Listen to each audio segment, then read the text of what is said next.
Hey, everybody, this is William Baxter. And I'm Paul Bell. We're about a week away from Halloween, my favorite time of the year. It's when the weather starts feeling good. Yeah, Get that nice cool breeze going. I was Um, more thinking about the female Halloween costumes, but no, yeah, yeah, yeah, make sure it's always good, especially when you're shopping. yeah, yeah. It's always a good thing to see It's the. not fun stocking Halloween, No, but no, that's. looking at the pictures on the I don't know why every holiday is associated with glitter anymore, but you and glitter don't ever it's have a the good time. herpes of craft supplies. It's a Yeah, terrible goddamn thing. I don't know. It's an I can abomination remember. on this earth. I can remember when you were working Christmas, And my and then you beard was full of glitter. your beard was about as long as it is now. Back then. Just Yeah. about, yeah. It looked like a social grooming experiment. I would go home and my kids would sit in my lap and pick glitter out of my beard.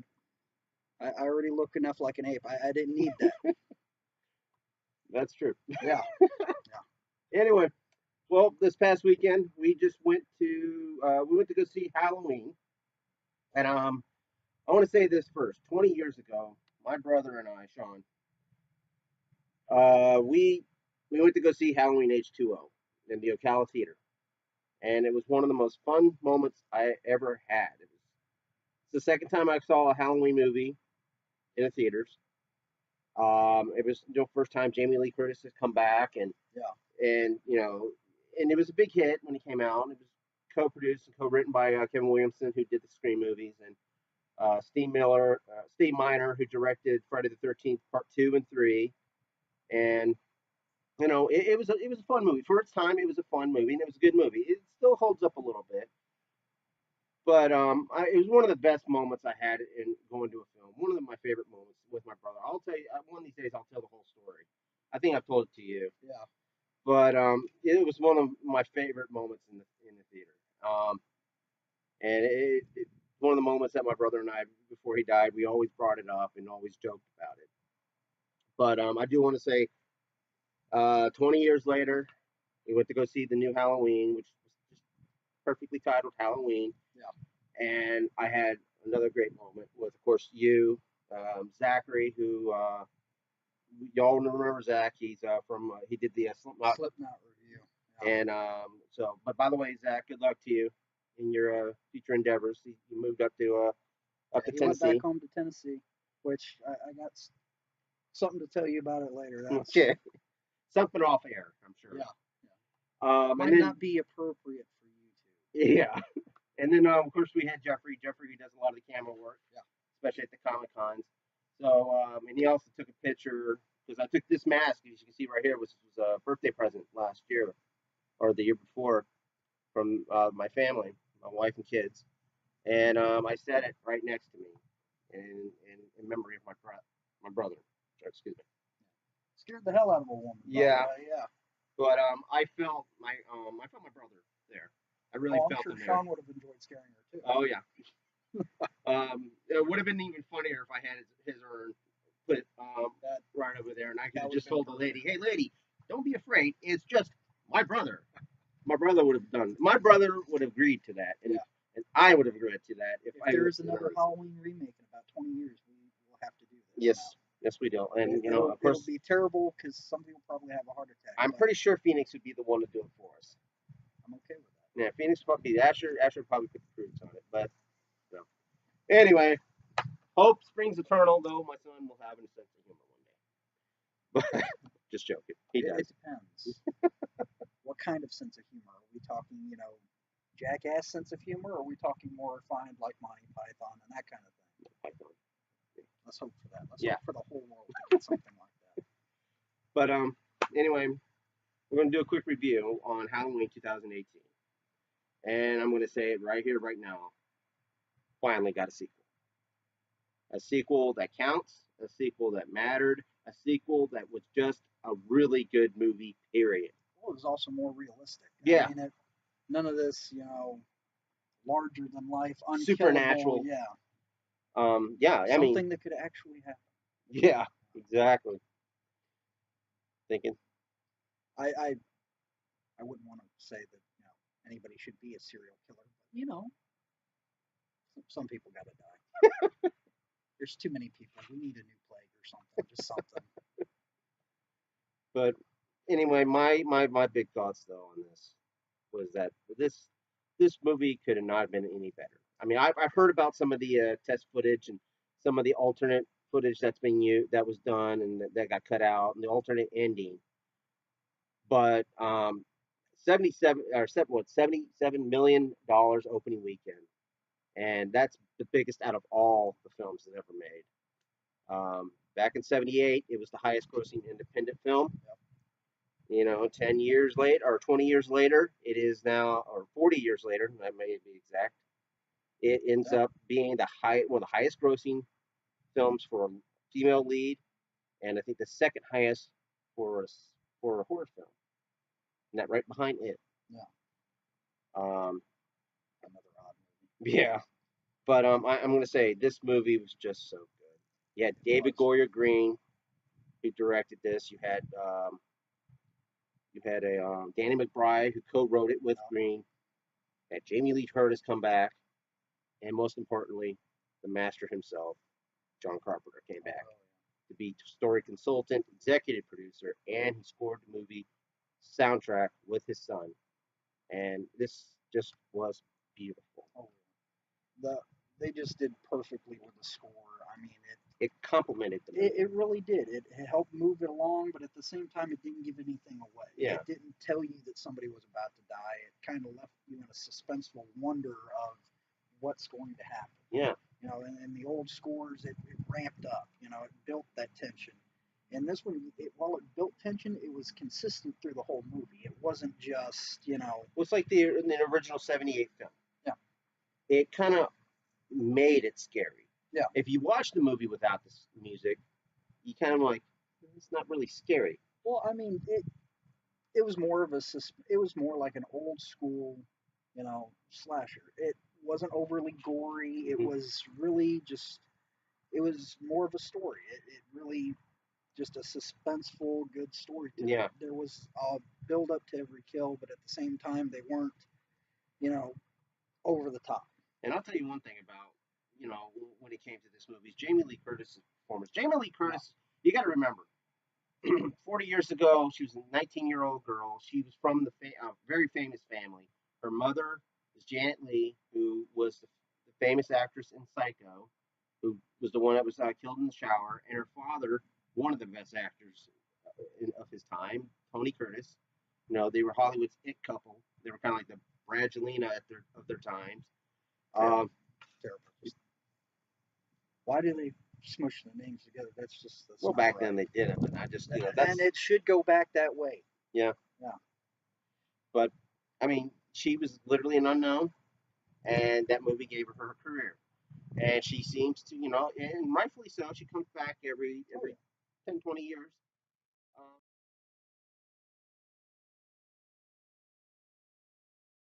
Jamie Lee Curtis, I mean, you got the movies, of course, Halloween 2, Terror Train, The Fog, H2O. I mean, she was even on a show called Scream Queens. Yeah. So, I mean, she's one of the, I think one of the most underrated actresses. Oh yeah. There's a lot of parts that. Well, we can't forget True Lies. Yeah, oh yeah. I mean, I think she should have been nominated for an Oscar for True Lies. If she had, I can't remember if she was or not. But she is, you know, as I said, she's come from Hollywood royalty. Jamie Lee Curtis and Janet Leigh. Janet Leigh, the first screen queen, basically, you could say. From Psycho. Oh yeah. In the shower scene, the memorable scream. What is with the roles being chased with a butcher's knife? Is that inherited through genes or something? I don't know. That's a good question. There you go. If she ever sees it, I hope she answers that question. Yes, if you find out what's the deal with your family's legacy and kitchen knives. And why would you be watching something from Citrus County? Exactly. You're married to Christopher Guest, one of the funniest comedians out there. Don't watch this. Well, yeah, please watch it. I need the views. My birthday's coming up, by the way. I'm always going to plug that. Yeah. Anyway, but again, as you mentioned, we've talked about the mask, though. Had it sitting next to me. I remember when a bunch of people were sitting over there, and this one woman stood there, and she walked right past her husband, and she's like, "Ain't sitting." Yeah. Wouldn't sit there. In fact, berated her husband. I told you somebody was going to have a mask. Yeah. I told you. And people are like, Sit on it. even Sit though, next to it. Her husband's kiss it. I'm just sitting there. This is getting odd now. This is getting just the side of wrong. yeah. But I have to say though, even the person, one of the theater managers, she was like, Yeah. she says, let me get this out of the way first. You can have the mask. You can't wear it. You can't wear it. But it's yeah. And I'm like, yeah. I'm walking around this with popcorn and soda. And of course, the security officer is asking for my ticket, and I'm like, dang it, Jeffrey, Zach, here. Of course, when you put food in front of Zach, Zach will eat it too. Yeah.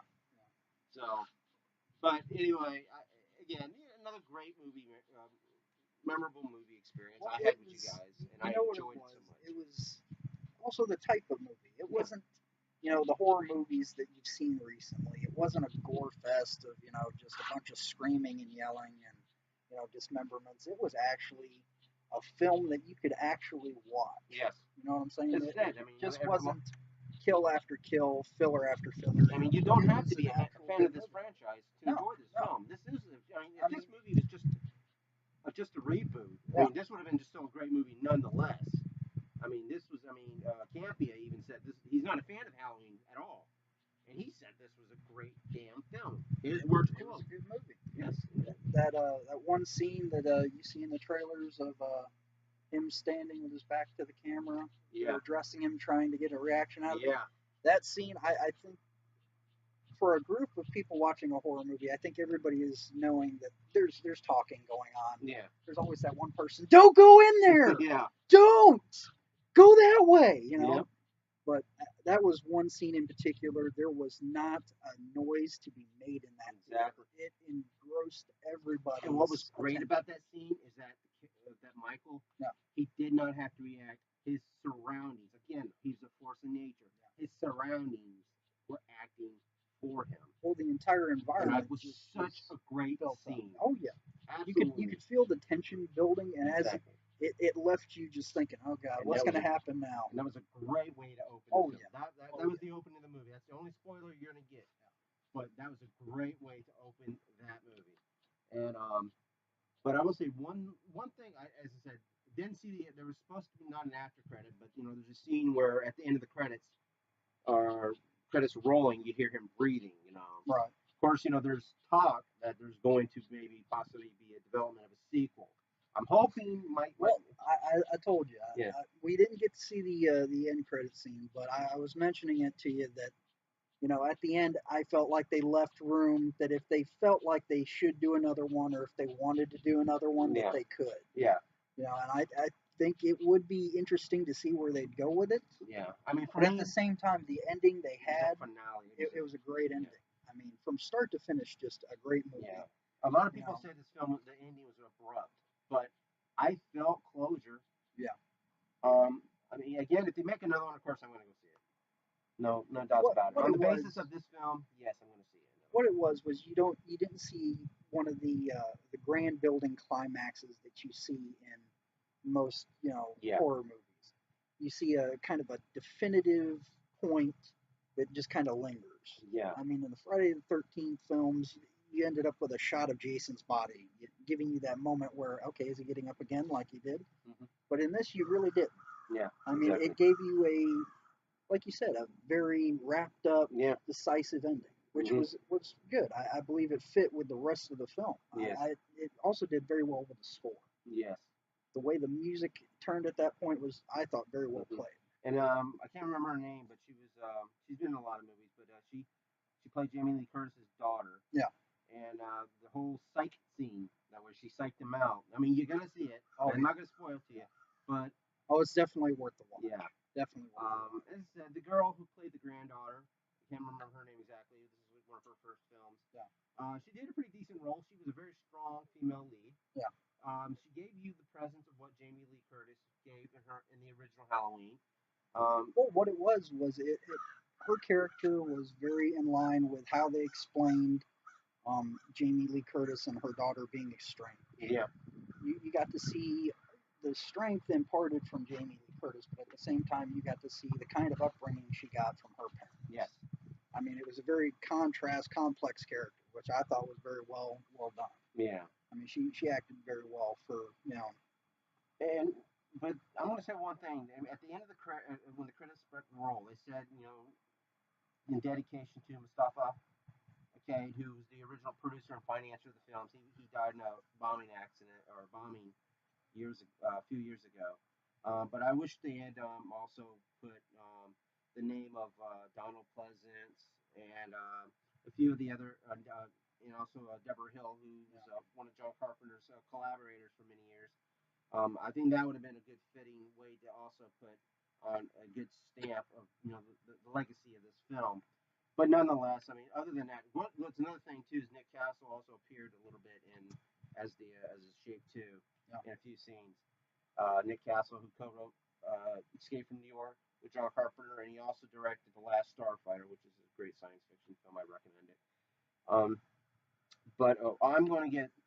I was going to give a new. I was going to start a new rating system at the beginning of next year, and my score was going to be called the Perfect Seven. My best score would be the Perfect Seven, and then I haven't gone through it all the way. What about the lower scores would be called? But for me, I'm giving this the Perfect Seven. That's my top score, and I can't say enough. I've told everybody at work about how good this film was, and that you need to go see it. Oh yeah, And it's definitely, if you enjoy a good suspenseful horror movie, it's definitely a must see. And one of my coworkers just says, "I'm going on your recommendation. My husband and I are going. We're going to see this movie." And I mean, and that right there, when I say that, I'm like, wow, somebody respects my opinion. And it's one of those things that if you know what you're talking about and you know what you're looking for in a movie, you can give a good opinion if you're informed. Which you're very well informed about the movie. You know what you're looking for. You're not like most of these people. Some people are going to take offense to this. You're not like those people that are going to sit down in the movie, stare at the screen, and then look at somebody. What happened? Who is that guy? Yep. I've been around this. Where did he come from? I'm guessing his mother and father. Wait, that's not the answer you're looking for. Shut the hell up and watch the movie. Yeah, exactly. But that's unfortunately a lot of what you see from most people nowadays. They don't have much insight into the film. They don't look into anything. They don't question it. Intake, and that's the problem like with some people, with some horror films that people won't understand. I mean, for me, John Carpenter was my, as I said this so many times before, I know my brother and I made our own films, and hopefully they'll be on this channel one day. But John Carpenter was our film school. We studied his camera movements. We studied a lot of his way. The man can make a $15 million movie and with that budget, and he can turn it around and almost make it look like a $35 million film. Escape from New York, plain and simple. That man right there. I mean, there's some scenes where you see where Snake's shooting a wall and he jumps through it. It's paper mache. Yeah. Or, he made the burned out part of St. Louis, Missouri, look like the streets of New York. As I said, and that's what this movie felt. As I said, it felt like a souped up version of the original. It was perfectly well done. There wasn't very slow pace at all in this film, and it just moved perfectly. As I said, you said score, comment, complimented it really the film helped perfectly. move it along. It kept a pace for it that they didn't. The old school horror movies, you had the lulls. They had to hit an origin story. They had to touch base on why a character felt a certain way. While this did something similar, they didn't have it with the lulling. Exactly. They didn't pause. They didn't take a moment. You picked it up as it went along. And while it had its moments where it was comical, it wasn't the joke that some of the horror movies, like the little kid and the that was being babysitted by one of the that was it does have humor in it. I mean, it hits the humorous notes, but at the same time, it's no like Jason X where it's all gore and all It doesn't parody itself. No, it really just did well. It really played well, and it was the sequel it deserved. Yes. The franchise deserved. This is the true sequel. I mean, I'm still gonna watch the sequels. Still gonna love my favorite parts of the franchise. But this is the definite sequel. This is the one that's I'm sure everybody, if they're going to make any more, this is the basis that they're going to be picking up from. Let's hope so, Yeah, because I don't think anybody can take any more origin stories. yeah, exactly. But again, Paul, I had a fun time with you and Jeffrey and Zach. It was the last time that we're going to be the four of us are going to be together. Until we all decide to invade Tennessee. Yeah. Oh yeah. Yeah. Why do I get the feeling there's somebody sitting there thinking, oh dear God, Yeah. Probably my they're family. getting It's something. arrested? But anyway, again, I give it the score of a perfect 7. Paul, what score do you give it? Absolutely a must see. I'd say definitely a 10 out of 10. Just it was a great movie, start to finish. Like I said, the great pace, great score. You know, just absolutely a must see. If you're a horror and suspense fan, go see this movie. Yeah. Go check Like it I said, out. the acting wasn't too bad.